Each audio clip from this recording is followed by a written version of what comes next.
திருப்பாவை 26ஆம் பாசுரம்.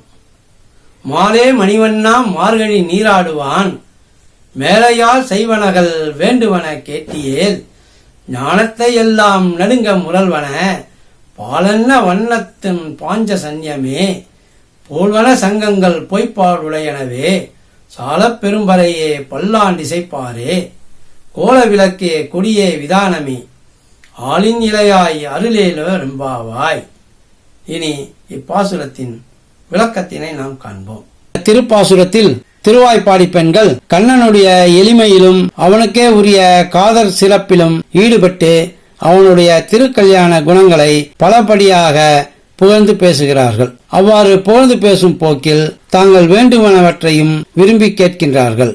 உலகத்தையெல்லாம் தன் ஒளியால் கிடுகிடுக்கச் செய்யும் பால் போன்ற நிறமுடைய பாஞ்சசன்யம் என்ற கண்ணனுடைய கை சங்கினை ஒத்த சங்குகள் வேண்டும் என்கிறார்கள். அடுத்து பறை வேண்டும் என்று கேட்கிறார்கள்.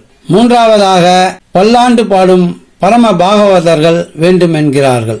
வைகரை இருட்டை விளக்கும் திறம் வாய்ந்த மங்கள விளக்கு வேண்டும் என்கிறார்கள். கொடி வேண்டும் என்கிறார்கள். வைகரையில் புறப்பட்டு போகும்போது தலைமேல் பணிவிடாமல் தடுக்கும் விதானம் என்ற மேற்கட்டி வேண்டும் என்று கேட்கிறார்கள். இவற்றையெல்லாம் ஆளின் இலை மேல் பள்ளி கொண்ட பரந்தாமன் கொடுத்து அருள வேண்டும் என்று கேட்டுக்கொள்கிறார்கள்.